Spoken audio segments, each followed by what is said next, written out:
y en coordinación con el Colegio de Tamaulipas, les agradecen su presencia a la conferencia titulada Prospectiva Política en México, impartida por el doctorando Carlos de la Cruz Ledesma. Muchísimas gracias. Agradecemos la presencia de la diputada Isis Cantú Manzano en representación del diputado Carlos Alberto García González, presidente de la Junta de Coordinación Política del Congreso del Estado. Diputada, buenos días.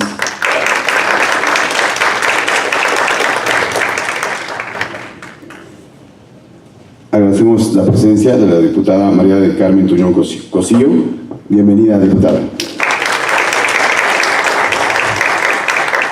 De la diputada Susana Hernández Flores. Bienvenida. Del ciudadano Abelardo Perales Meléndez, coordinador jurídico del Gobierno del Estado.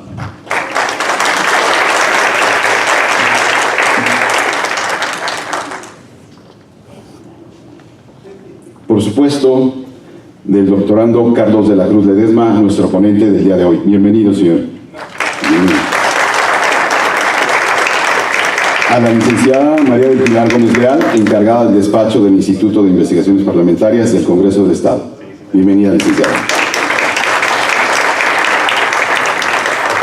Agradecemos también la presencia del doctor Ruy Matías Canales González, rector del Colegio de Tamaulipas. Señor, bienvenido al Congreso. Autoridades y funcionarios del Gobierno del Estado de Tamaulipas que hoy nos acompañan, sean todos ustedes bienvenidos. Medios de comunicación, público en general, gracias a todos por su asistencia. A continuación, escuchemos el mensaje de la licenciada María del Pilar Gómez Leal. Adelante.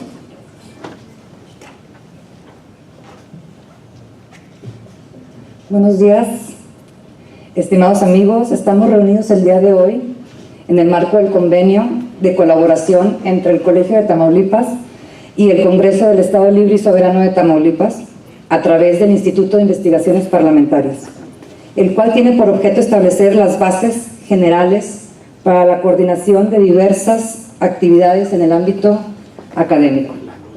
Aprovecho para saludar afectuosamente a la diputada Isis Cantú Manzano, quien además de que asiste como representante del diputado presidente de la Junta de Coordinación Política, es la presidenta del comité de nuestro instituto. Muchas gracias. A la demás diputadas, gracias por estar aquí. Tanto al Colegio de Tamaulipas como al Instituto de Investigaciones, interesados en realizar acciones que permitan capacitar a los futuros actores políticos de cara a los nuevos retos de la sociedad actual, nos permitimos celebrar esta conferencia, el cual sin duda será de gran apoyo para la comunidad política académica. Cabe destacar que no puede entenderse una sociedad sin participación política de sus integrantes, siempre que entendamos a esta como la búsqueda, obtención y ejercicio del poder por el bien común, en el marco de la tolerancia, respeto y civilidad. Para la doctora Guillermina Baena Paz, vivir en la sociedad actual es como manejar una carretera desconocida a gran velocidad y sin luces que nos permitan ver de lejos. Por lo tanto, la perspectiva política son los reflectores, las luces altas que nos permiten mirar más allá de donde ven los ojos. La perspectiva, como uno de los estudios del futuro, se convierte en una herramienta eficaz para el estudio, análisis y elaboraciones de las políticas públicas a largo plazo. Es así como agradezco muy especialmente al maestro Ruy Matías Canales González, rector del Colegio de Tamaulipas, y le damos la más cordial de las bienvenidas al doctorando Carlos de la Cruz Ledesma, quien amablemente nos impartirá la conferencia magistral Prospectiva Política en México. Sean todos bienvenidos. Gracias.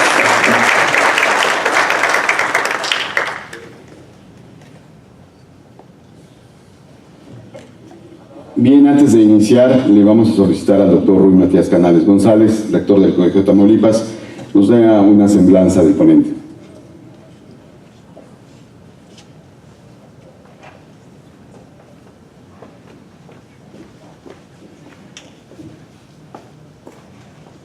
Muy buenos días a todos.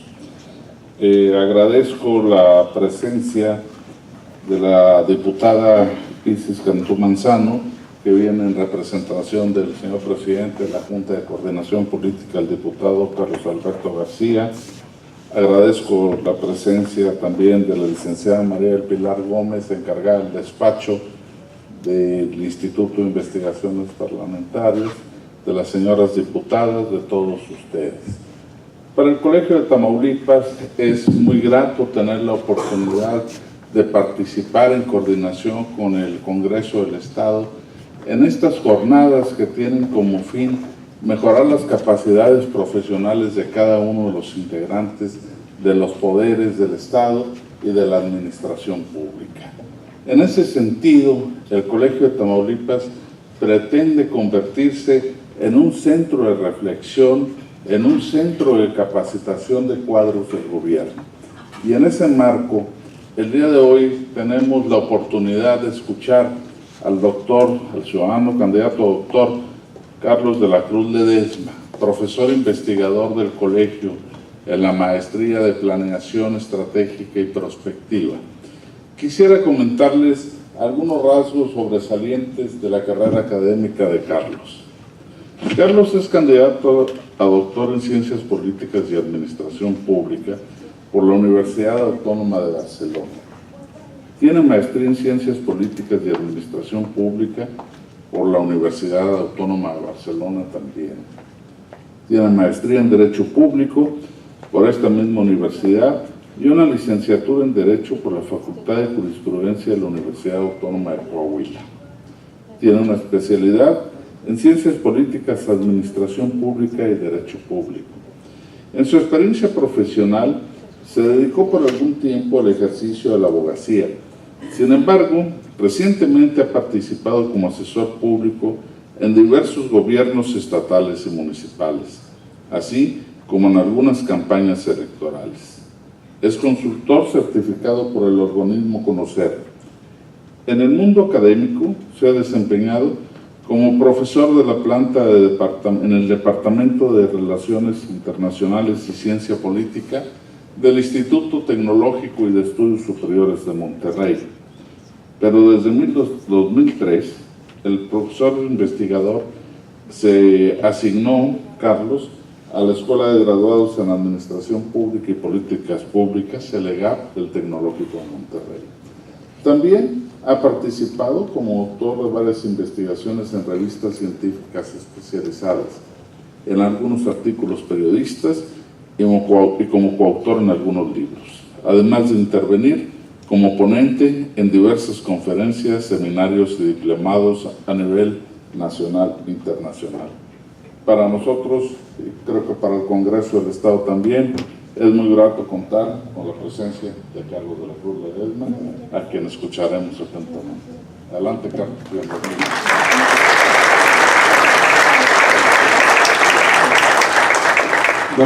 Bueno.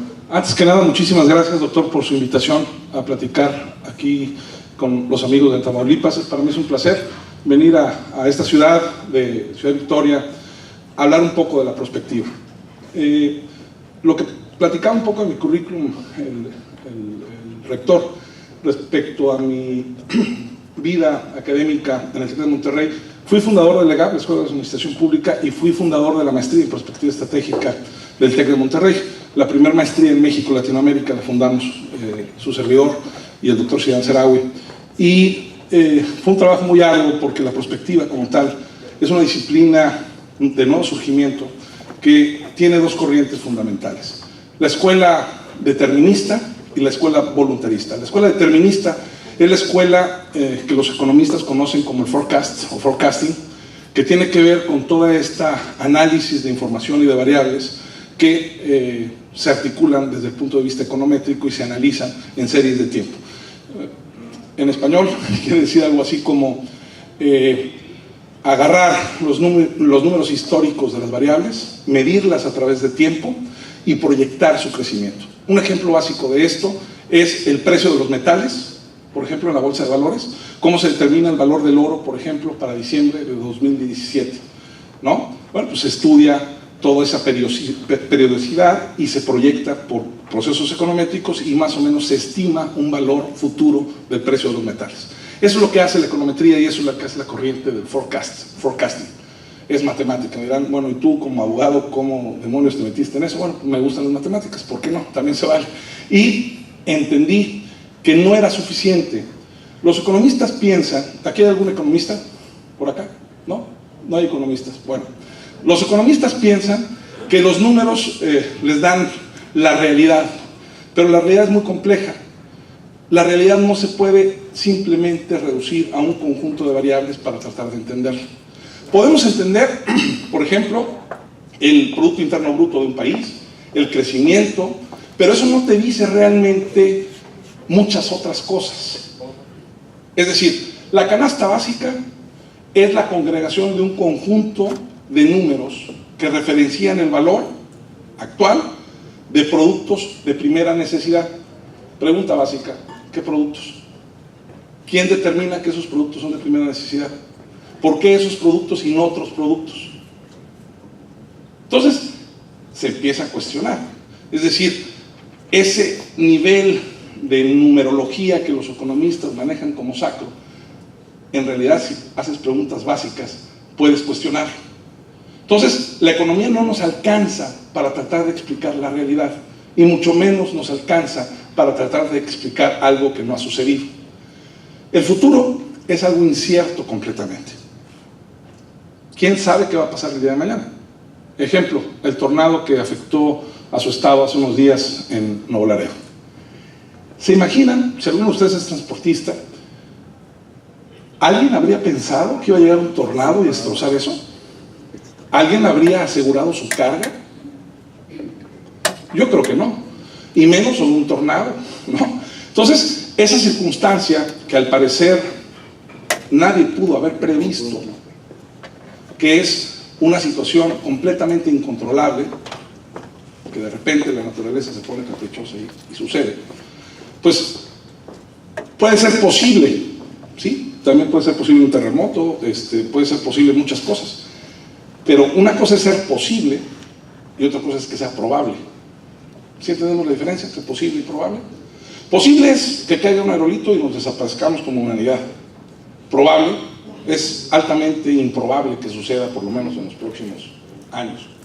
Ahora bien, entonces, si la realidad es compleja, ¿cómo hay una disciplina que de repente cree que puede entender la construcción del futuro? Parte de una premisa fundamental: el futuro no está construido. El futuro se construye en el presente proyectual. A ver, ¿qué quiere decir eso de que se construye en el proyecto? El futuro se construye en el presente proyectual. Les voy a poner un ejemplo muy simple. Perdón por el ejemplo, pero es el ejemplo más simple que encuentro en la vida. Imaginemos que en este auditorio hay una chica guapa, que las hay, seguro, sí, claro que sí las hay, y le pido su teléfono. Y me lo da. Ahí hay un detonador de futuro. Sí, sí lo hay. Podría ser la madre de mis próximos hijos. ¿O no? ¿Estamos de acuerdo? Es decir, pero hay una posibilidad. Para que se dé esa posibilidad y se convierta en probable, pues tengo que interactuar y pedirle el teléfono. Si no actúo, pues seguro no va a pasar. ¿Estamos de acuerdo? Entonces, en este ejemplo tan simple, que puede ser un portador de futuro, hay una acción portadora de futuro.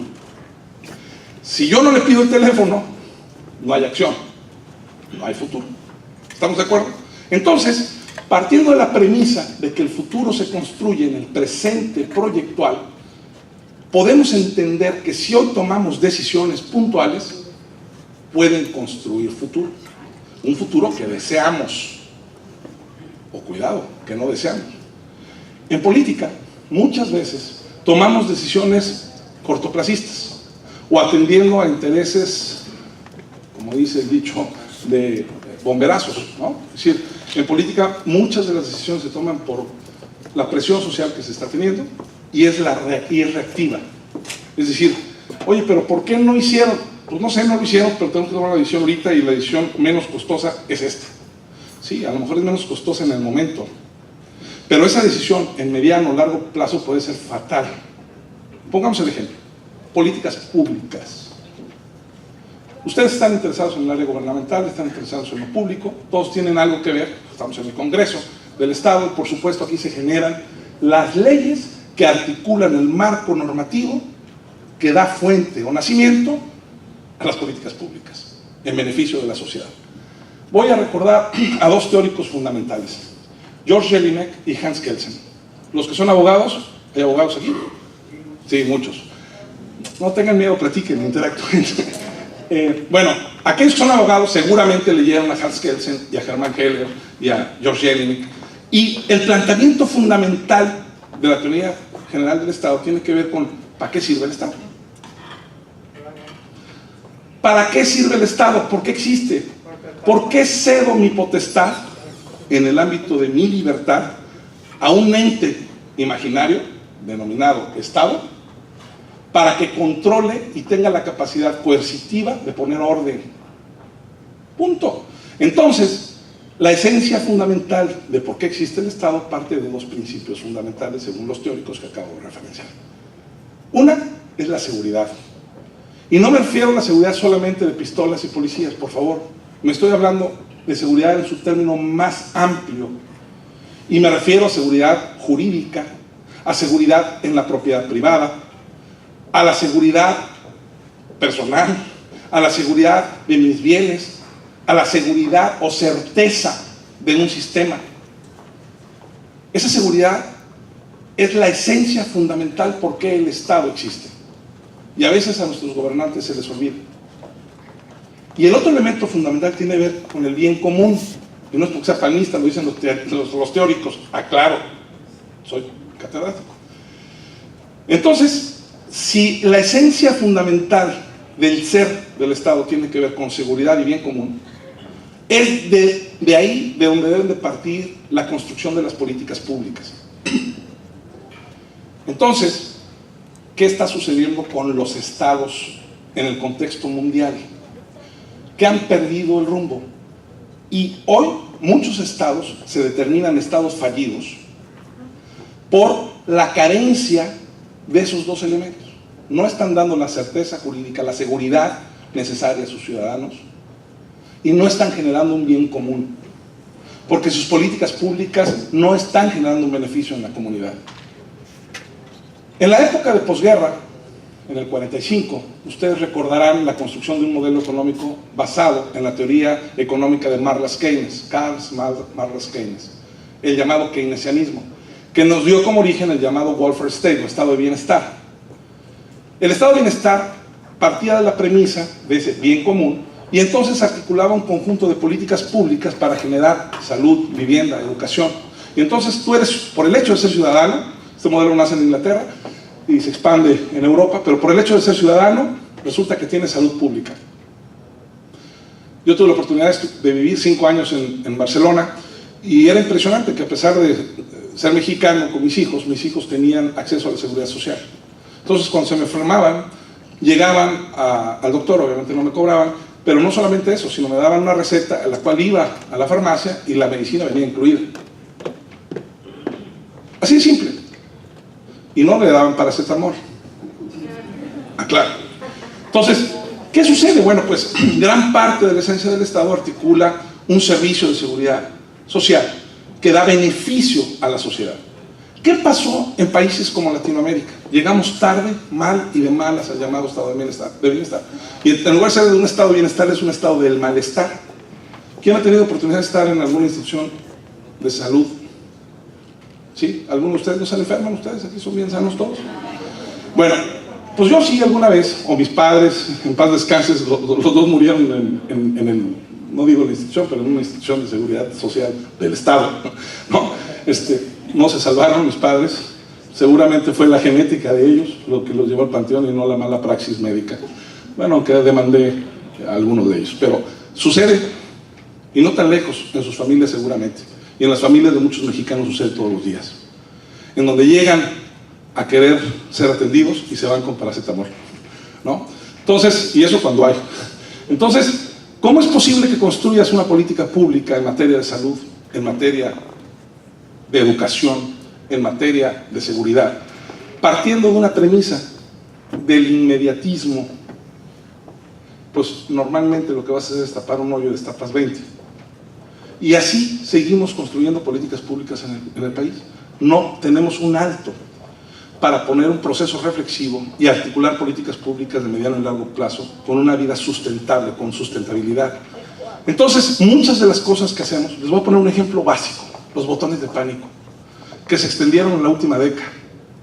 Híjole, a mí me da mucho coraje, perdón, porque estoy metido actualmente como dueño de una compañía que provee internet en zonas rurales, y me da mucho coraje ver que hayan gastado millones de pesos en unos botones de pánico que no sirven. Por Dios, aplicaciones, internet, todos ustedes están en teléfonos inteligentes, ¿no es cierto? Bueno, por lo menos yo creo que sí, todos ustedes deben tener acceso a un teléfono inteligente, ¿no? O ni tan inteligente, pero seguramente tienen WhatsApp y cosas de ese tipo, seguro, sí. Bueno, pues ustedes podrían hacer botones de pánico con una aplicación simple y llana, si hubiera un internet básico, que no tienen. Pero les apuesto que con el costo de los botones de pánico pudieron haber puesto internet en su ciudad. Ahí se las dejo. Es un ejemplo básico de cómo es posible que estás viendo un desarrollo tecnológico que tiene más de 10 años, 5, 8 años, por lo menos en los teléfonos inteligentes, y que las ciudades pueden tener internet y que las aplicaciones están. Y los botones de pánico en los últimos 5 o 6 años se popularizaron como una gran acción de política pública en materia de seguridad, por Dios santo, cuando hay otras tecnologías. Por hablar de algo, si hablamos, por ejemplo, de las tabletas que les dieron a los niños, ¿saben cuánto se gastó el gobierno federal en tabletas para las escuelas? Muchos, miles. No, deje usted eso. Voy a ser más grosero. Perdónenme. No me importa si se robaron o no. ¿Para qué demonios las compraron? Resulta que compran tabletas, pero no había internet en las escuelas. Es como si les compro un baño y no hay agua, ¿no? Pues muchas escuelas no tienen ni agua, por supuesto tampoco tienen baño. Entonces, esos problemas básicos que parecen una tontería, que a lo mejor ustedes no lo ven porque tienen a sus hijos en colegios de privados, porque, perdónenme, seguro la mayoría los tiene en colegios privados. No estoy hablando de la gente que vive en la Colosio, que vive en San Martín, colonias que pueden existir en cualquier lugar del país. Personas que se tienen que levantar a las 4 de la mañana para sacar una ficha de atención médica en un centro comunitario. Esa es la problemática real que vivimos y que vive por lo menos el 60% de los mexicanos que viven en pobreza. Y estoy hablando de números básicos, ¿no? Del INEGI y demás. Entonces, voy a ponerles una filmina, si me lo permiten. A ver, encuentro aquí el chunche. Sí, aquí está. Esta. Fíjense lo que dice ahí. Es la teoría sistémica de David Easton. Habla de los sistemas políticos. Y esto lo vengo a ligar muy de la mano con lo que acabo de explicarles de la teoría general del Estado respecto al ser del Estado. ¿Para qué nos sirve el Estado si no nos proporciona seguridad? ¿Para qué nos sirve el Estado si no nos proporciona el bien común? La ciudadanía se molesta, la ciudadanía se enoja y no es gratis. Disculpen, señores, pero no es gratis. Es porque no me dan seguridad y es porque no me dan bien común. La sociedad, para mí, se los explicaba hace un rato en una plática a las personas con las que tuve la oportunidad de compartir unos minutos antes de estar en la conferencia. Les decía que el gobierno es como si fuera un padre de familia. Igual, ¿quiénes de ustedes son papás de familia? Ah, sí, varios, ¿no? Todos, la mayoría, vale. ¿Cuál es su principal problema ante las demandas de sus hijos? La falta de recursos. Atender sus necesidades básicas. Digo, uno como padre piensa, tengo que pagar la renta, tengo que pagar la luz, el teléfono, el internet, el agua, el gas, colegiaturas, medicinas, etc. ¿Y el niño en qué piensa? En su Xbox, ¿no? En ir al cine, en irse a vacaciones. Y si es adolescente, bueno, ya les digo, ¿qué piensa? En las llaves de su coche, por lo menos. Digo, para irse con la novia o algo así. Me platicaron, yo me casé a los 19, imagínense. Entonces, fíjense cómo es la historia en la vida. El padre piensa en lo básico, en lo que debe de ser. Los hijos piensan en su bienestar. Entonces, pongamos el ejemplo. El Estado tiene que tener una visión de un buen padre. Aquí muchos son padres, la pregunta es ¿cuántos son buenos padres? Y ahí va el ejemplo. ¿Quién tiene niños chiquitos? ¿No tienen niños chiquitos? ¿Ya todos son adultos? No, me digan, ¿neta? Híjole, y yo quejándome que casé a los 19. Bueno, a ver, fíjense, los que tienen niños chiquitos, las 3 personas que alzaron la mano en la parte superior del auditorio, ¿qué es lo primero que hace usted, su esposa, cuando el niño empieza a dar lata? ¿Le das el celular o la tableta? ¿Sí o no? Y te quitas el problema. Sí, mijo, ten. Sí, mijo, ten. Y ya, te quitas el problema. La pregunta básica, o en nuestra época era, vete a ver las caricaturas, ¿no? Y te metías ahí a ver las caricaturas. El problema fundamental de esto tiene que ver con, ¿eres papá? ¿Amigo? ¿Ese niño te molesta? Pues ¿para qué lo trajiste al mundo? Tu obligación es educarlo. Ok, gobierno, tu obligación es simple, seguridad y bien común, no hay nada más. Tu hacer, tu generación de políticas públicas parten de esa premisa fundamental, porque si no, no tendrías razón de ser. Si tú no puedes dar certeza jurídica, seguridad a la propiedad privada, a las personas, a los bienes, a los negocios, ¿para qué estás? ¿Para qué te di mi potestad? ¿Para qué te pago mis impuestos? Bueno, como el buen padre, tiene que hacerle comer a sus hijos cosas sanas. No se voltea al niño y le dice, tómate unas papitas, hijo, un gansito y una Coca-Cola. En nuestra generación así lo hacían. Y miren qué pasó. ¿Sí? Diabetes tipo 2. Enfermedad mórbida que mata a millones de mexicanos. ¿Y saben qué? Las políticas públicas. ¿Dónde están los congresos? ¿Dónde están los congresos? Eso mata mexicanos. ¿Y saben qué? El lobbying que hacen en las cámaras, las refresqueras o las panificadoras para hacer como que no pasa nada. Eso se vende en las escuelas, o se vendía en las escuelas, se generó una política pública. ¿Y saben qué fue lo que hicieron? Las raciones de coca más chiquitas para darle la vuelta a la ley. A ver, eso cuesta millones de dólares o miles de millones de dólares o de pesos, pues, al erario público en políticas de salud. Y desde el legislativo no hacemos absolutamente nada.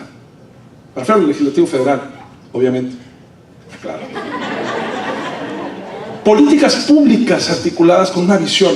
Hay un documental que me encantaría recomendarles de David Moore, ¿sí? Michael Moore, el cineasta que hace producciones medio estrambóticas. Véanlo. Habla de que se va a conquistar el mundo, ¿no? Y este cuate va a países y entonces ve la seguridad pública de Finlandia, por ejemplo. Las cárceles. ¿Qué le robamos a los países? Se llama el documental de Michael Moore. Véanlo. Y entonces va y ve la seguridad de Finlandia. ¿Saben qué hay en Finlandia? Las cárceles no tienen barrotes. No hay barrotes. ¿Y saben qué? La densidad de gente en la cárcel es menor a todo el mundo. El ejemplo de Portugal. Perdón lo que voy a decir, pero lean. En Portugal las drogas están permitidas. ¿Y saben qué pasó? Se redujo el índice delictivo y el índice de consumo. ¿Qué quiero explicar con esto? Que la generación de políticas públicas deben articular una finalidad. Desgraciadamente, muchas de las políticas públicas que hoy se articulan son espejos de malas políticas públicas. Y pongo 2 ejemplos: Finlandia en materia de seguridad penitenciaria y el caso de Portugal en materia de drogas. Pero puedo poner el ejemplo de Italia en materia laboral, en materia de vacaciones y de incentivos laborales. Lean un poquito, vean ese documental, les va a gustar. Pero se van a sorprender que en el mundo no todo es tan lineal como lo pensamos. Y si volvemos a la reflexión de que el futuro no está construido, sino que se construye en el presente proyectual, podemos hoy empezar a tomar decisiones que cambien la vida hacia el futuro de nuestra sociedad, bajo el principio fundamental de Hermann Heller, ¿sí? Bien común y seguridad. La sociedad veamos la filmina, demanda un conjunto de situaciones. La sociedad, hablo de intrasociedad y extrasociedad. Intrasociedad son demandas que tienen que ver de la sociedad local, por decirlo de alguna manera, y extrasocial pues, puede ser el contexto internacional o el contexto global. Todos piden cosas. ¿Y qué creen? Pues no hay bolsillo, aquí como el ejemplo del padre que les ponía, no hay bolsillo que aguante. Y como papá tienes que tomar una decisión, ¿a qué hijo atiendes primero? Uno tiene un problema de salud, el otro es un problema educativo, que a lo mejor necesita un refuerzo para que no repruebe matemáticas, y el otro a lo mejor quiere irse de viaje. Como papá, ¿a quién le dan dinero? Al de salud, ¿verdad? Priorizaron y tuvieron que tomar una decisión. ¿Sabes qué, mi hijo de la escuela? Pues yo te enseño matemáticas hasta donde pueda, y tú de viaje, pues mira, mi hijo, vete a la tele y la planeamos para el año que viene. Bien, ¿no? Pero imagínate que uno es el sindicato de maestros y es la sección, ¿cuántas secciones hay aquí? 2, ¿no? ¿Una? ¿En todo el estado de Tamaulipas? Bueno, y está la sección 30 demandante de muchas cosas. Y está la CNC, y está la CROC, y está cualquier sindicato que ustedes gusten. Y todos demandan cosas. Pero pues, ¿qué creen? No hay para todos. ¿Qué pasa si yo a la sección 30, ¿quién dijimos uno? ¿3? 30, a la sección 30 le digo, no te voy a hacer caso? Como si fuera un hijo, ¿no? Digo, el hijo te hace un berrinche. El ejemplo, pues te salen a la calle, te presionan, tienen instrumentos de presión. Y muchas veces, si tú le preguntas a un político, oye, y yo se lo he preguntado a varios gobernadores en funciones, exgobernadores y expresidentes del país, oye, ¿por qué tomaste tal decisión? Pues es que la presión era mucha. Acá dijo. Entonces, porque presiona mucho, le das. Papá, niño, si presiona mucho, le damos el teléfono. Espérame 2 segundos. Los recursos son escasos, por Dios santo. No es porque grite más o el que llore más. Desgraciadamente, actuamos así. Entonces, si la sociedad presiona y yo decido mal porque mi decisión parte de porque el niño grita más, el que llora más, mama más, ¿no? Cuando hablamos de perritos o cosas de eso, yo creo. Y al que, exacto, y el que no llora, no mama, dice el dicho. Son dichos y refranes, así que disculpen ustedes por, ¿no? A ver, señores, por Dios santo, estamos hablando de políticas públicas y estamos hablando del principio fundamental, seguridad y bien común. Resulta que yo puedo ser una asociación que quiere presionar para que el legislativo pase una ley que beneficie a la salud pública de los ciudadanos. Pero por el otro lado llega la Coca-Cola y por el otro lado llega Marinela, y no, deja tú el moche, la presión que te articulan. Y como los procesos legislativos se articulan desde la óptica de la disciplina partidaria, y si no, pues te quitan las prerrogativas. Así funciona. Bueno, en donde yo vengo, claro. Entonces, ¿qué sucede? Pues se arreglan arriba y entonces la presión baja y entonces deja de ser prioritaria tal legislación o tal iniciativa y se vuelve prioritaria otra legislación, otra iniciativa.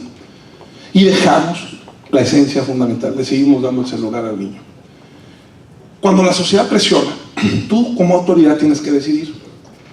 Cuando eres gobernante, no estás ahí para caerle bien a la gente, estás para gobernar, para administrar el recurso escaso en un beneficio de seguridad y de bien común que impacte.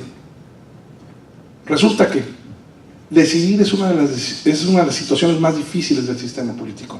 ¿Qué le doy prioridad y qué no le doy prioridad? En ese contexto, la prospectiva nos puede ayudar. Hay una metodología que se llama importancia, gobernabilidad, que es muy simple. IGO, en prospectiva, es la priorización en base a 2 premisas fundamentales: qué es importante y qué es gobernable o factible hacer. Normalmente, cuando ustedes priorizan las compras de su casa, volviendo al ejemplo de ser padre, ¿cómo lo hacen? primero lo más necesario. Gobernantes, primero lo más necesario. ¿Sí me están entendiendo? No es tan difícil, pero, ok, puede ser muy necesario una nueva ley, pero si no tengo la mayoría, puede ser importante, pero no es gobernable. ¿Sí me explico? O sea, no la puedo realizar. Entonces, esta correlación de variables de importancia y gobernabilidad se pondera numéricamente. La importancia se divide en un valor, normalmente va de 80 a 100 puntos, y se reparte como si fuera presupuesto. De las 10 prioridades, pues repartes lo que tú consideres.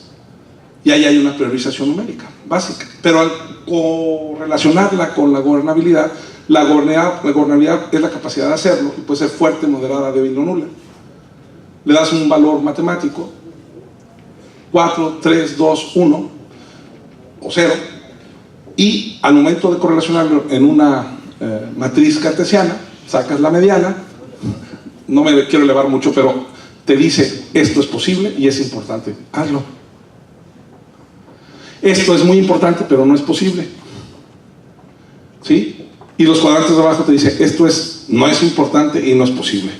Entonces, deja de hacer lo que no sirve y ponte y enfócate a lo que sirve. Eso se llama higo. Les voy a dejar material, les voy a dar una liga para que accedan a esta literatura. No pretendo darles una clase de perspectiva, les estoy hablando cómo la pueden utilizar. Y para eso está el Colegio de la Frontera, que los invita a la maestría de Tamaulipas, el Colegio de Tamaulipas. Entonces, miren, esa metodología te permite priorizar de lo posible, de lo importante y de lo gobernable. Entonces, las decisiones puedes articularlas desde esa óptica, y es muy simple, es una matriz que la haces en Excel, y si te acostumbras a hacerlo de forma dinámica, se te vuelve ya hasta cerebralmente lo haces. Oye, esto es importante, pero no es gobernable, fuera. Y entonces te enfocas a hacer lo productivo, lo que debes de hacer. Fíjense, mediación, decisión, legitimación, ejecución, esa es la caja de Pandora, eso es donde se descifra el actuar del sistema político. Mediación es, ¿a quién le hago caso? ¿Al sindicato de la 30? ¿Al de la CNC? ¿Al de la CROC? ¿A quién le hago caso? Y tengo que mediar. Eso es política. Pero si lo haces con una buena articulación y con este entendimiento de un buen padre, la mediación tiene razones. Desgraciadamente, muchas veces el recurso se aplica, siendo escaso, a cosas que no son fundamentales, y entonces vienen los enojos. Pero como todos, la racionalidad y el diálogo tienen que existir. Obviamente todo el mundo quiere jalar agua para su molino. La decisión es, ¿qué te voy a dar? Pues te puedo hacer caso a ti, sindicato de la 30, pero ¿qué te voy a dar? Aquí pongo el ejemplo del puente atirantado en Monterrey. ¿Se necesitaba el puente? Sí, pero costaba mucho. Pudieron haber hecho un puente 10% más barato, o sea, al costo del 10% de lo que se gastaron, y el otro 90% del dinero dedicarlo a otras cosas. No, pero alguien decidió hacer un puente atirantado. ¿Sí entienden? Entonces viene la molestia, decir, oye, espérame, sí era necesario un puente ahí, pero ¿por qué tan caro? O una Suavicrema, ¿no? Como la de la Ciudad de México, en el aniversario de, ¿no? O las tabletas. A ver, es como si el papá se va de borracho y se gasta el dinero de la renta. En pocas palabras, no estoy hablando de corrupción, estoy hablando de malas decisiones.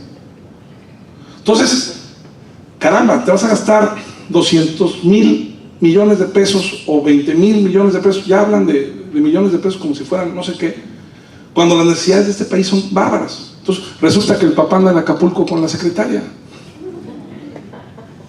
Estoy hablando del papá, no del gobierno. Bueno, legitimación.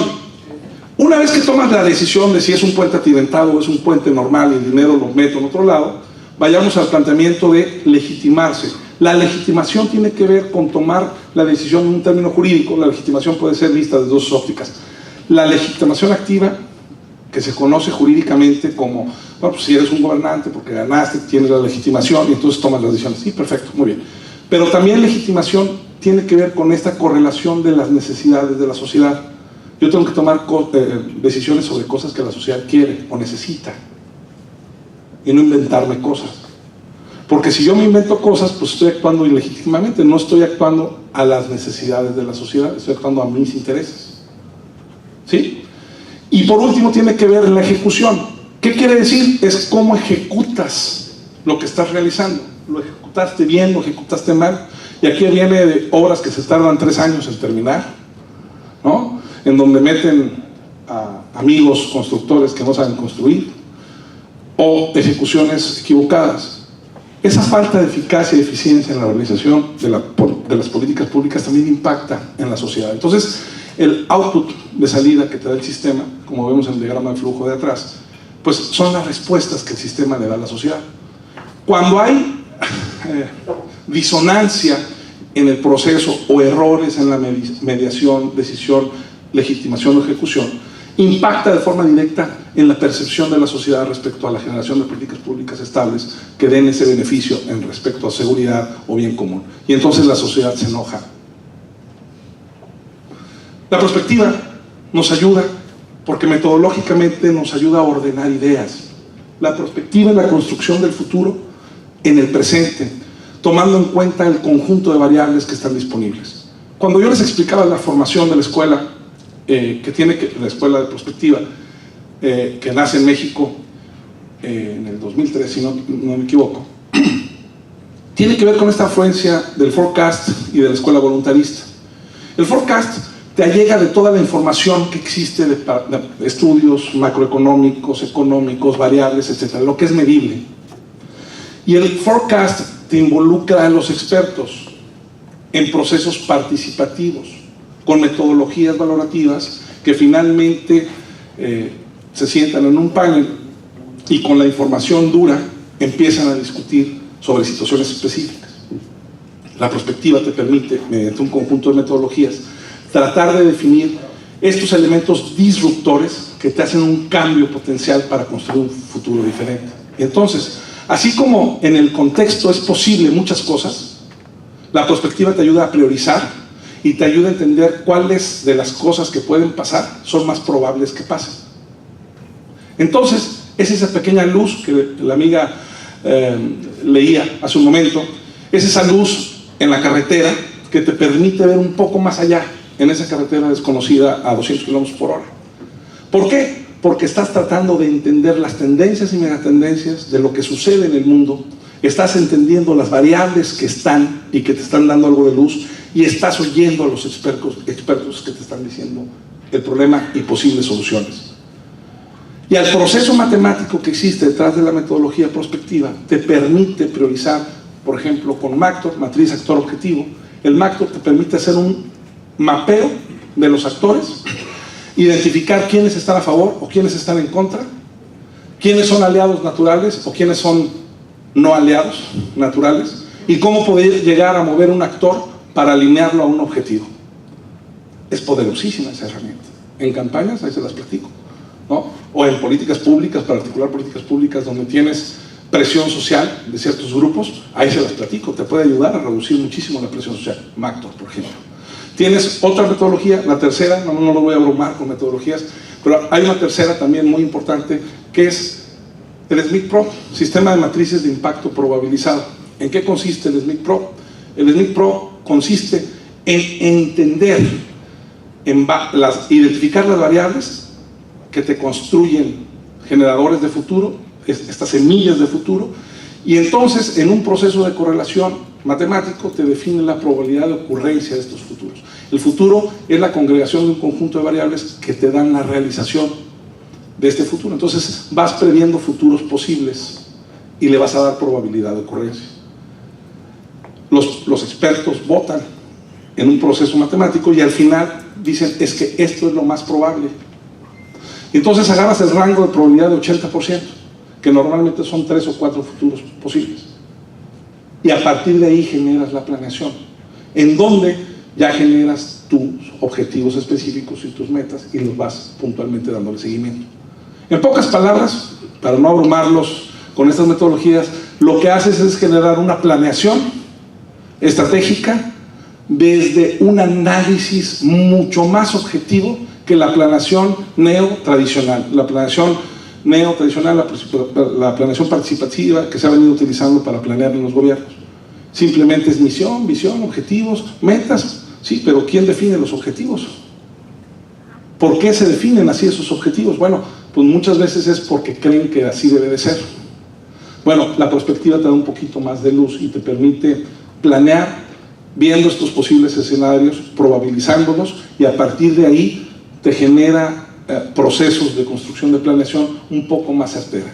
Pero la premisa fundamental de este tipo de planeación prospectiva tiene que ver con que esto es dinámico, no es estático. Si una variable se mueve, lo detectas e inmediatamente haces ajuste para modificar los objetivos. En la planeación tradicional normalmente te tardas un año para ver el resultado. ¿Sí? Esto es el aporte que hace la prospectiva a la política. Hoy por hoy, la Escuela de Graduados de Administración Pública de la EGAP, que ahora le cambiaron el nombre y es escuela de no sé qué, no sé cuál, después de que se fue Rangel y llegó David Noé, se cambió el nombre de la escuela, pero sigue esta maestría estando, y hoy aporta prospectivistas a la dinámica de toma de decisiones en empresas, en gobiernos, y es una escuela que está generando prospectivistas. Y aquí en Tamaulipas tienen una maestría que está caminando de la mano de Zidane, su servidor, estamos apoyando, y la verdad los invito a que participen. Estos instrumentos te pueden permitir generar un think tank que dé seguimiento y monitoreo a las tendencias y megatendencias de lo que está sucediendo en el mundo en materia política, para la generación de políticas públicas, para retroalimentar la construcción de la política pública. En el proceso legislativo, les recuerdo, muchos de ustedes seguramente trabajan como asesores. ¿Quiénes trabajan de asesores aquí? Todos, ¿no? La mayoría. Bueno, yo también fui asesor alguna vez en el Congreso, coordinador de asesores de algunos diputados de un grupo parlamentario. Y ¿saben qué? Una de las cosas más importantes era cuando los diputados llegaban y decían: oye, necesito hacer una ley. Entonces veía yo a algunos de los asesores que trabajaban bajo mi cargo y llegaban conmigo y decían: oye, mira, traigo esta iniciativa para la diputada o para el diputado fulano, ¿cómo lo ves? Digo: mira, esta iniciativa fue desechada hace 3 años y la estás sacando a la basura. Y le estás dando un makeover y la estás presentando como: eso no se vale, plagio. Estoy hablando de cuando yo trabajaba.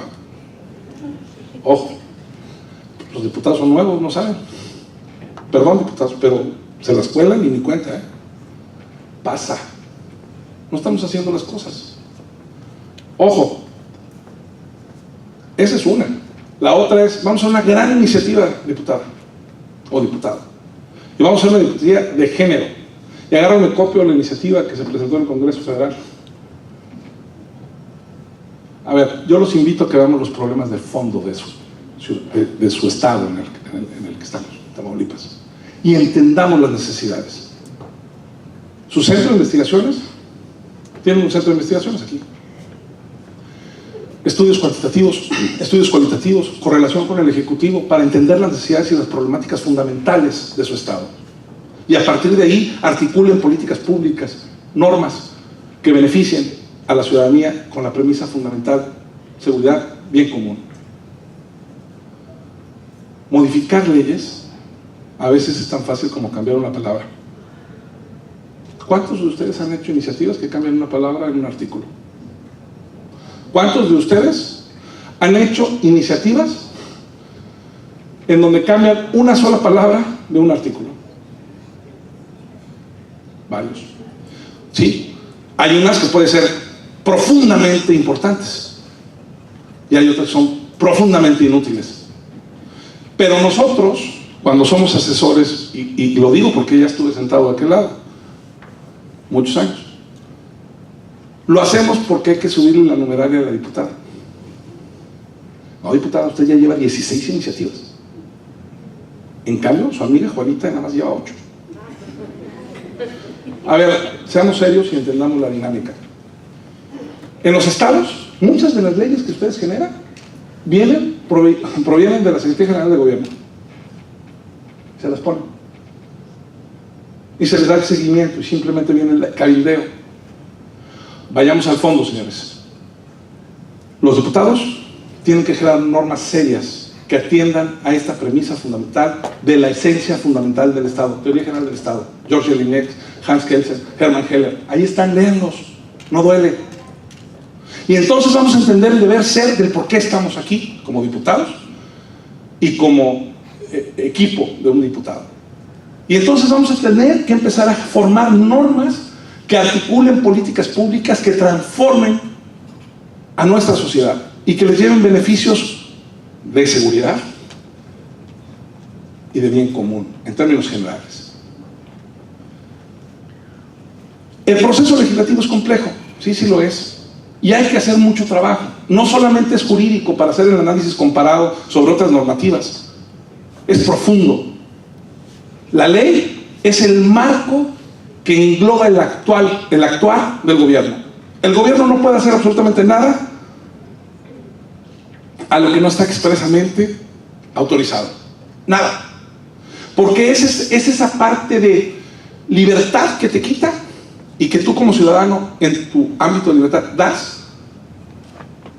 Entonces el Estado tiene esa facultad porque tú como ciudadano se la cedes. Ustedes son ese eslabón que permite conectar una cadena de engranajes para construir un marco normativo que dé línea y dé viabilidad al Estado.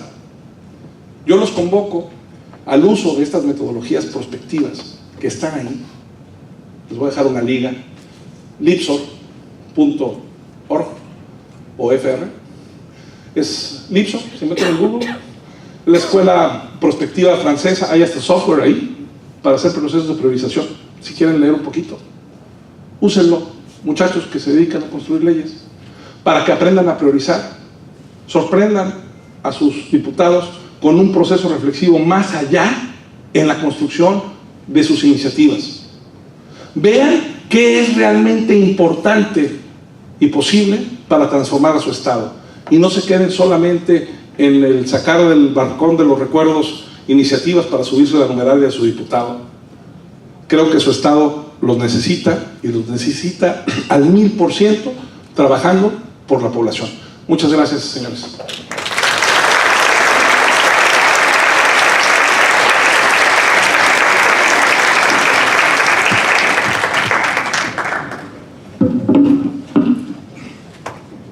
Muchísimas gracias, doctorando de la Cruz, por su extraordinaria conferencia.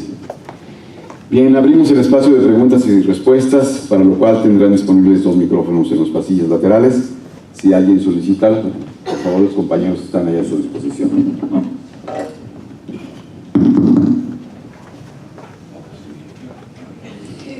Adelante.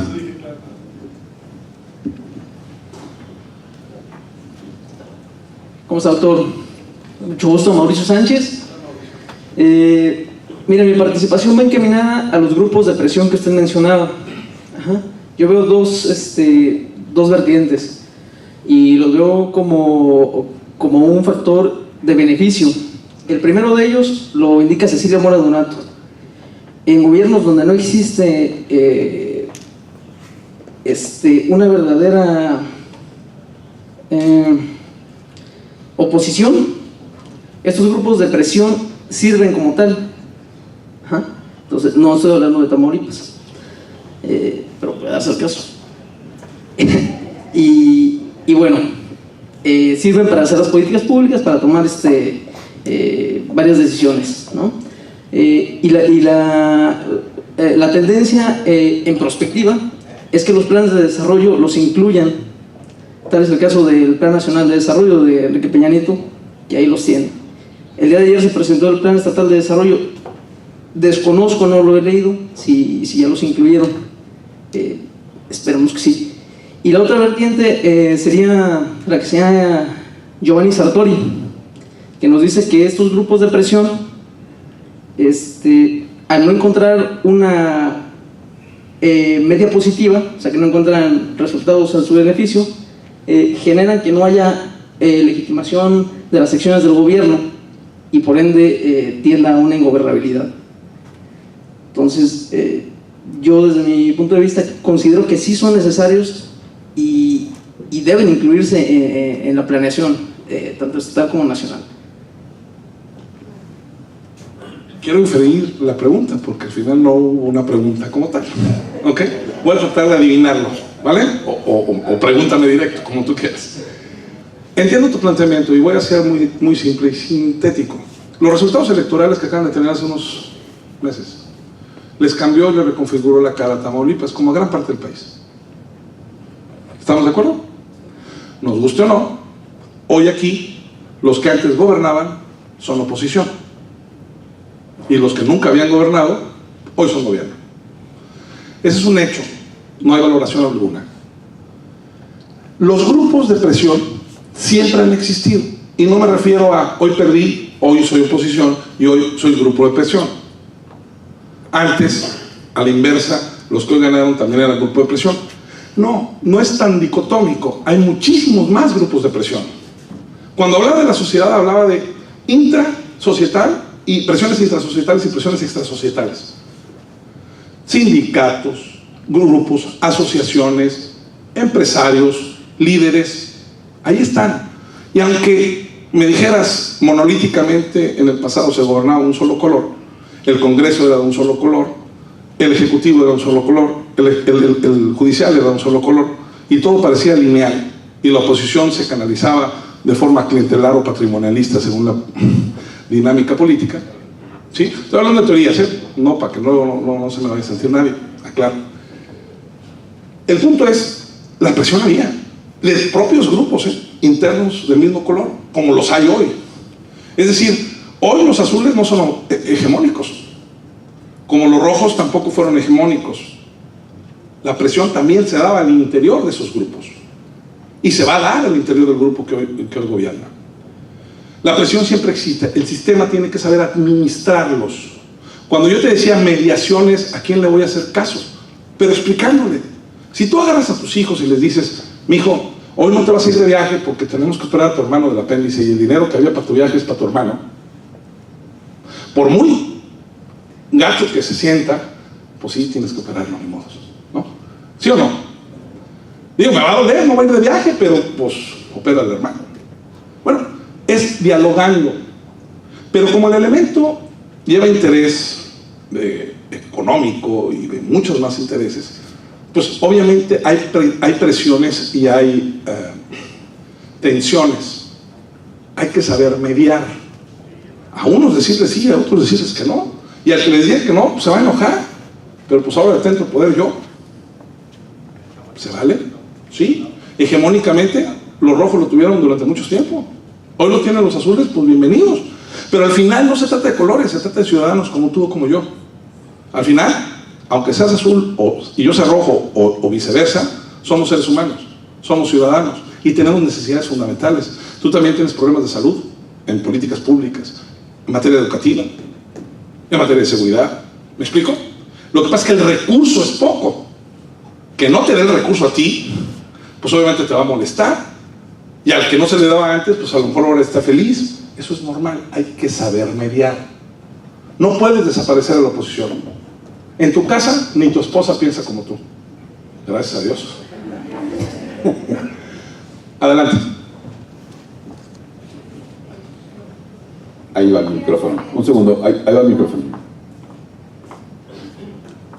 Buenos días, maestra. Yo quisiera saber, dentro de esta nueva maestría del cual usted es pionero en prospectiva política en México, quisiera saber qué políticas públicas han estudiado o han tomado ustedes como alumnos para ejecutar acciones directas en cuanto al bien común de toda la sociedad mexicana, que en este caso es la salud. ¿Por qué le pregunto esto? Porque la salud es el más preciado don de la persona después de su libertad.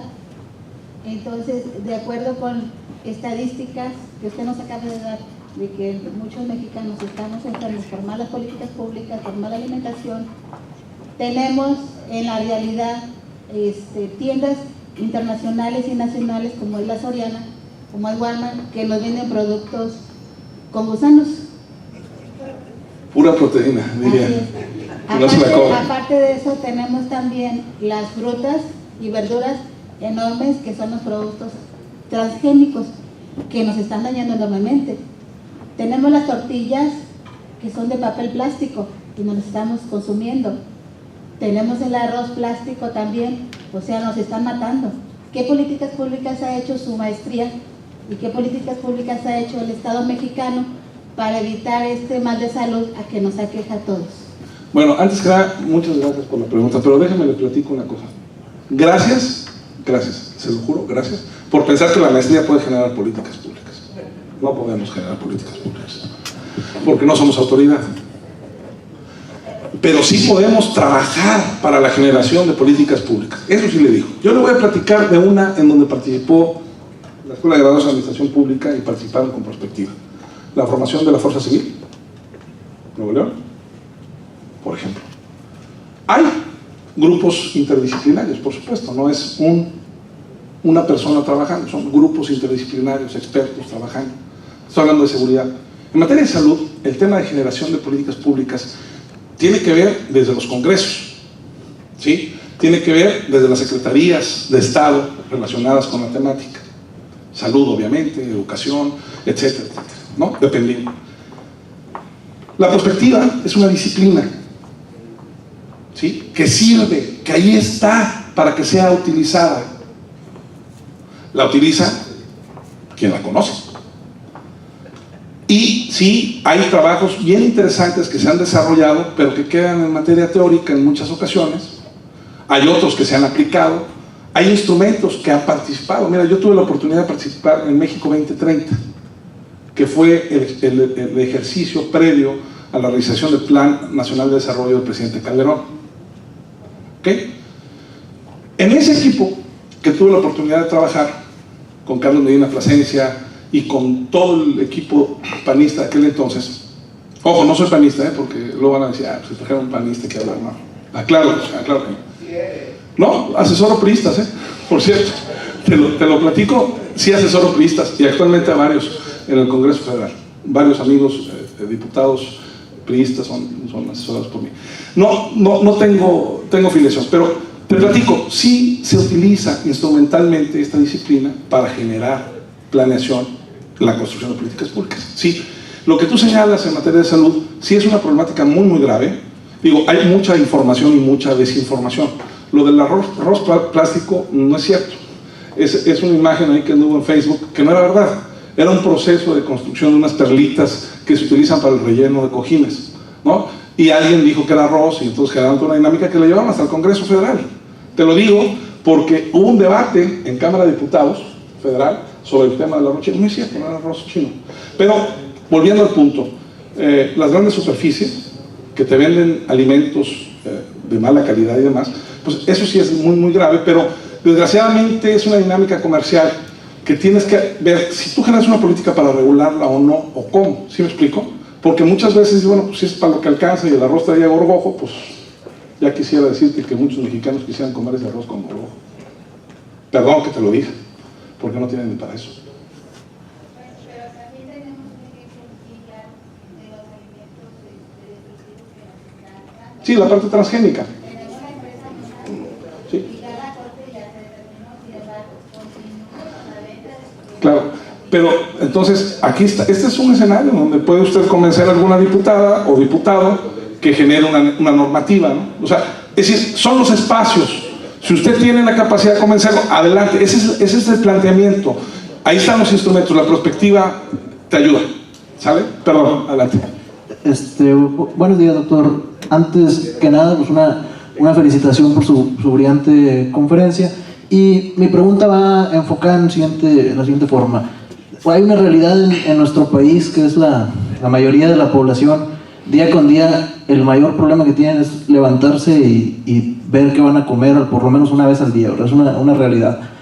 Entonces, con este escenario, que es una gran mayoría, ¿cómo le hacemos o cómo desde la perspectiva, para cambiar el chip de los partidos políticos, que son los actores, para que dejen de implementar esa política pública clientelar, que es la que los permite acceder al poder? O no sé si me estoy explicando bien, ¿verdad? Porque mientras tengamos esa realidad, vamos a seguir con la política que usted mencionaba de tapar un pozo para descubrir otro. Entonces, ¿cómo se le puede hacer para cambiar ese chip? Mira, creo que el planteamiento, como todo mexicano, hay un elemento de frustración tremenda. Pero dice un dicho viejo, dice, la culpa no es del indio, sino el que lo hace compadre. Tenemos políticos a la altura de nuestra sociedad. ¿Qué te quiero decir? Que tenemos que educar. La educación es la llave.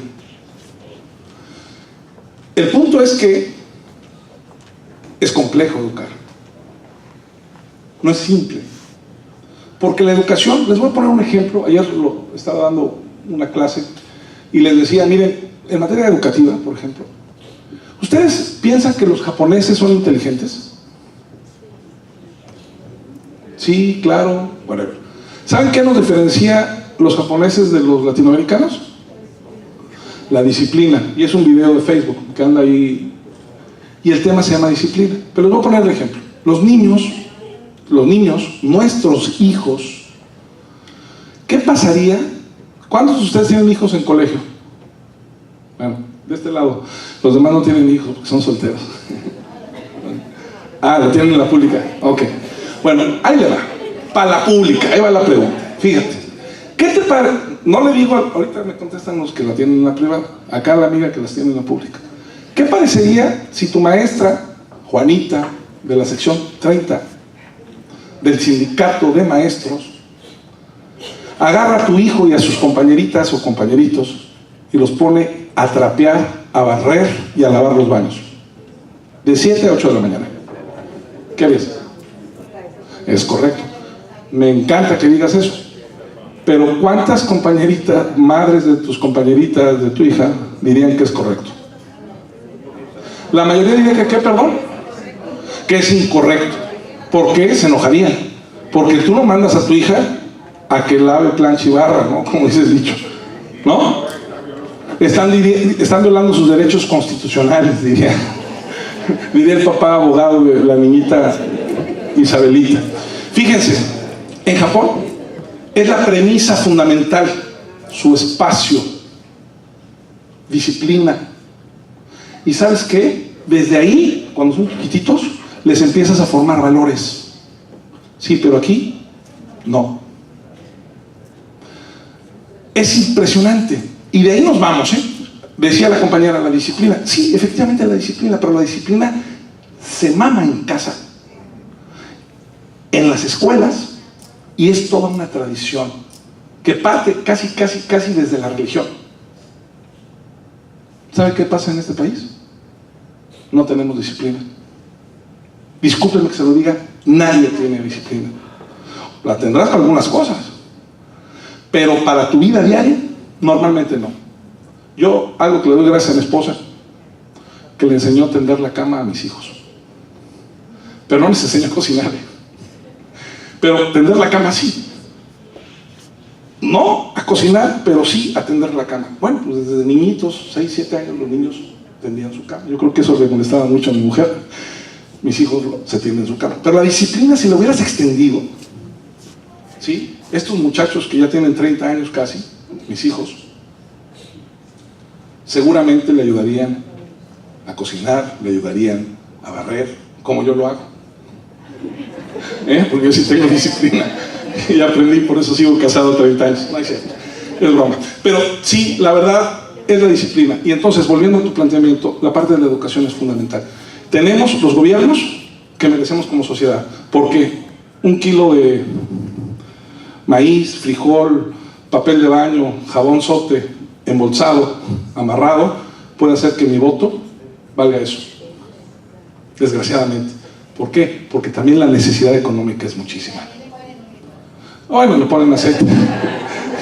Entonces, fíjense, parece broma. Yo he participado en campañas políticas, a mí no me la platican, ¿eh? Yo sé cómo funciona ese tema y la realidad, te voy a decir una cosa, es triste. Porque no se habla de propuestas. La elección que va a haber la próxima semana es una elección interesante en el Estado de México. Quintana Roo, Coahuila y Veracruz. Va a determinar mucho del próximo futuro 2018. ¿Saben sentado a escuchar las propuestas? ¿Alguien de ustedes? No, sí hay, pero no te dicen cómo. ¿No? Es como cuando andas de novio. Sí, mi reina, ir a ver y después te cuento, ¿no? Y te cuento una historia. Y no, claro, cuando ya era joven, yo me casé a los 19, por supuesto. Entonces, ¿qué sucede? Te cuentan unas historias. Con todo respeto, a mí que me digan, ese salario rosa, ¿de dónde va a salir? Venerario. Pero perdónenme, ¿tú pagas impuestos para que le paguen dinero a las mujeres? Yo no. Digo, no vivo en el Estado de México, pero no pago dinero para eso. Seguridad, bien común. Podrían decirme, es una política de bienestar común para la mujer. Perdóname, pero hay problemas más básicos que esos. ¿Sí me explico? Entonces me envuelvo en las banderas de género, me envuelvo en las banderas de lo que tú quieras y genero políticas públicas de carácter clientelar. Sí, ¿sabes por qué? Porque tenemos una sociedad que nos la compra, que no nos cuestiona. Tenemos una sociedad que no pregunta, que no va más allá. ¿Dónde están los jóvenes participando? ¿Perdón?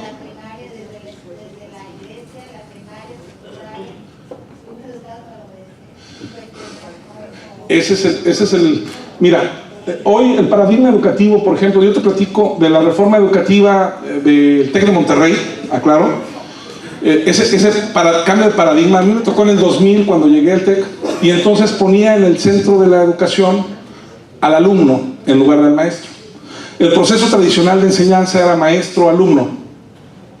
Y entonces ese paradigma, el modelo global va cambiando, entonces pone en el centro de la educación al alumno. Y entonces el profesor se convierte en un facilitador que le dota información y entonces genera en el alumno el llamado pensamiento crítico. ¿Ok? Hoy, con el acceso a internet, si discutimos de cualquier temática, la que ustedes me digan, ahorita en ese instante, cualquiera de los muchachos de atrás se mete a Google y saca la información de Wikipedia. ¿Sí o no? Y entonces ya está usted informado. ¿Sí o no? O sea, ya, que no lo quiera hacer es otra historia. Ahí está el acceso a la información. Tienen que querer acceder a ella. O sea, a mí que no me cuenten que doña Juanita de la colonia Colosio, que seguro tiene un teléfono inteligente, ¿sí? No tiene acceso a información. Pero muchas veces no hacer nada o no esforzarse y estirar la mano para que me den mi bolsa con aceite, frijol, whatever, es más fácil. Tenemos que educarnos y tenemos que entender que tenemos la obligación de participar en la construcción de políticas públicas como actores que somos, sociedad, y presionemos, tenemos la capacidad y tenemos que tener la capacidad de tener la voz, de presionar al gobierno para que genere políticas públicas articuladas en este principio fundamental: seguridad y bien común. Gracias. Gracias, señores. ¿Algo más? ¿Alguna otra pregunta? Nos vamos.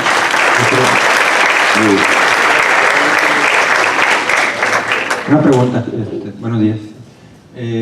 Supongamos que yo quiero tomar valores para hacer una iniciativa de reforma o una iniciativa de ley y quiero sacar el índice de correlación para hacer una proyección, digamos, por fórmula, por tendencia, pronóstico. Bueno, mi pregunta doble es: ¿cuál es el criterio que voy a utilizar para economizar o para convertir el número un valor que no es numérico? Y la otra, que va de la mano, es cómo decido yo, porque estamos hablando de cosas sociales, cómo decido yo cuál es mi variable dependiente y cuál es mi variable independiente. Vale. Mira, tú estás tratando de entender la perspectiva solamente desde el modelo del forecasting, ¿ok? Del modelo econométrico. Te voy a platicar un poco de la perspectiva del modelo francés, que es la escuela voluntarista. Es bien simple. Mira, las variables se correlacionan e interaccionan de forma cuadrada. ¿A qué me refiero? Yo te impacto a ti, variable 1, impacto a él, variable 2, variable 3, variable 4. Pero la variable 3 me impacta a mí, a 4, a 2, a 1. ¿Sí me explico? Entonces es un cuadro perfecto. El proceso de la prospectiva parte de esta premisa. Esa correlación de variables te da un impacto directo e indirecto de variables. Y sobre esa formulación se articula gran parte de la metodología prospectiva. Tu primera parte de la pregunta es, ¿cómo cuantifico elementos conceptuales en un número? Muy simple: fuerte, moderado, débil o nulo o potencial. Ponle números, los que quieras. Normalmente utilizas 5 para potencial, 4 para fuerte, 3 para débil, 1, te saltas el 2, 1 para débil y 0 para nulo, más o menos así. ¿Sí me sigues? Y esa numerología finalmente te permite hacer multiplicaciones. Entonces, te voy a poner el ejemplo de cómo sacas una matriz de un actor. De un lado defines tus actores, del otro lado defines tus objetivos. La primera matriz es actor-actor. La segunda matriz es actor-objetivo. La primera matriz impacta actor 1 como impacta al 2, al 3, al 4, al 5. El 2 al 1, 3, 4, 5. El 3 al 1, 2, 4, 5. El 4 al 1, 2, 3, 5. El 5 al 1, 2, 3, 4. ¿Sí? ¿Me sigues? Tu ponderación es: el señor, que es don Pedro Garza, ¿cómo impacta a don Joaquín Rodríguez? No, pues ni se conoce. Nulo, 0. Y vas haciendo las sumatorias. Entonces vas a identificar quién tiene mayor influencia de los actores, menor influencia, y quién es más dependiente, dependiendo si estás en el eje X o en el eje Y. Así es bien simple y te da una visión de impacto directo. La ponderación numérica que te acabo de señalar de 5, 4, 3, 1, 0 te permite ponderar, obviamente, lo potencial, lo más fuerte, lo más débil o lo que no tiene correlación.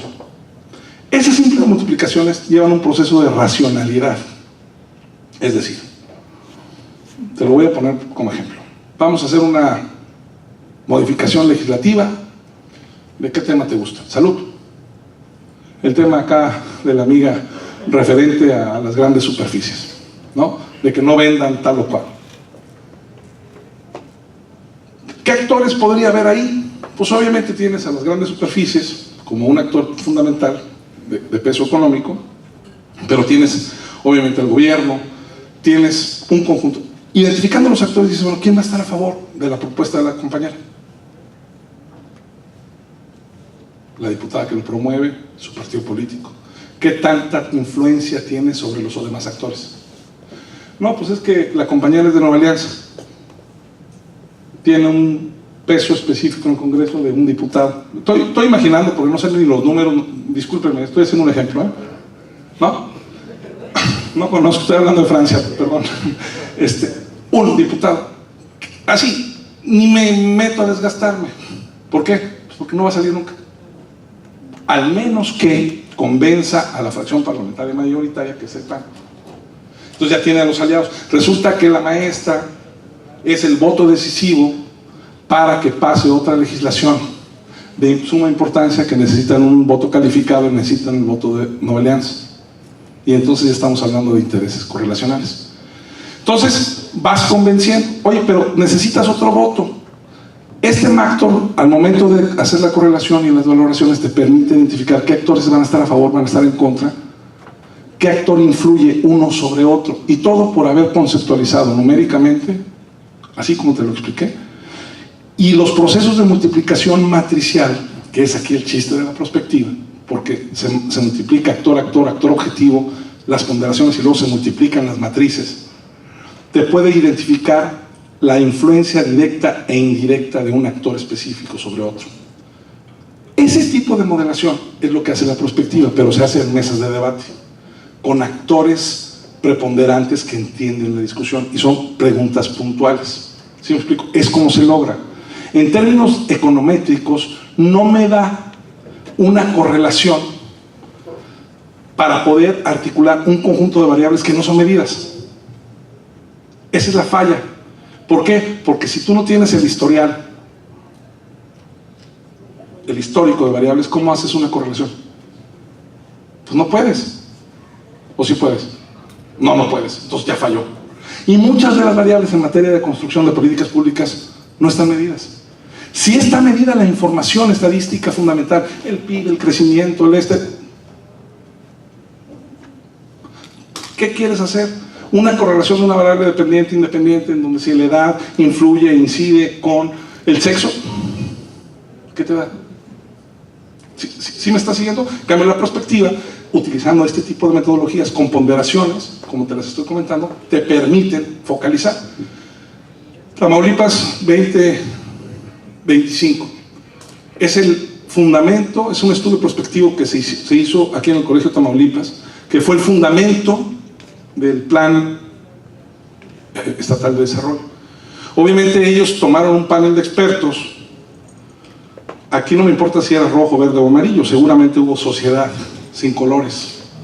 Y de hecho, si ustedes leen el plan, yo tuve la oportunidad de ojearlo, aclaro, es impresionante, están los nombres de todas las personas que participaron, son miles de personas, área por área. Ahí están los nombres, yo soy Juan Pérez, di una idea y me aparece mi nombre, ¿no? Si son paneles participativos donde la gente fluye y utilizando estos modelos van generando priorizaciones y van generando estrategias. Y es así como se generó el 2025 aquí y que fue origen previo al plan, que es la esencia fundamental del plan. Perdón. ¿Sí? De nada. Hasta luego. Que te esperan con mucho gusto aquí en el Colegio de Tamaulipas, estudiar la maestría. Muy bien, una publicidad acá. Bueno, ¿algo más, señores? ¿No? Pues muchas gracias por permitirme este momento. Sí, claro, Lipsor, así como se oye, L-I-P, con I latina, Lipsor, como se oye. Búsquenlo en Google. Es la página de la escuela francesa, y ahí está toda la metodología que quieran leer. Hay un libro también de Millennium Project, que son métodos prospectivos, de Millennium Project. También lo buscan en Google y ya aparece. Está en inglés, es un tocho como este tamaño, pero está muy bueno porque te explica metodología por metodología. Si tienen tiempo y su Netflix no jala, les recomiendo que lo lean. Ok, gracias. Dime.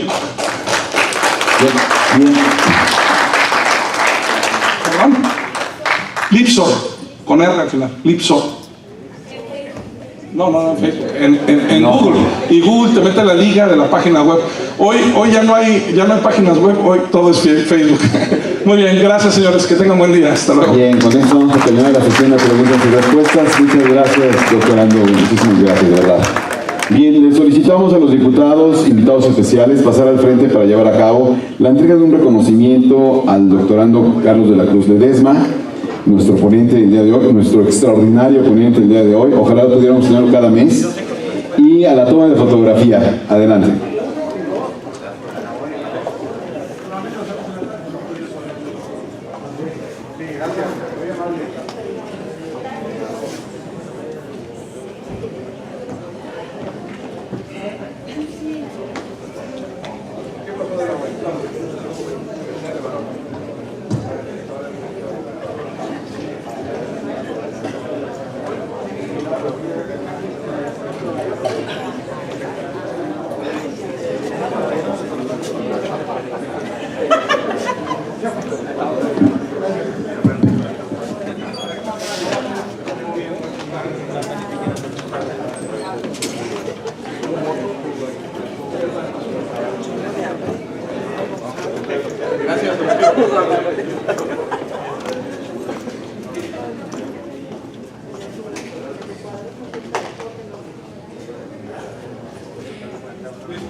Muy bien, pues muchas gracias y con esto damos por concluido este evento y agradecemos a todos ustedes su asistencia y que tengan muy buenos días. Muchas gracias.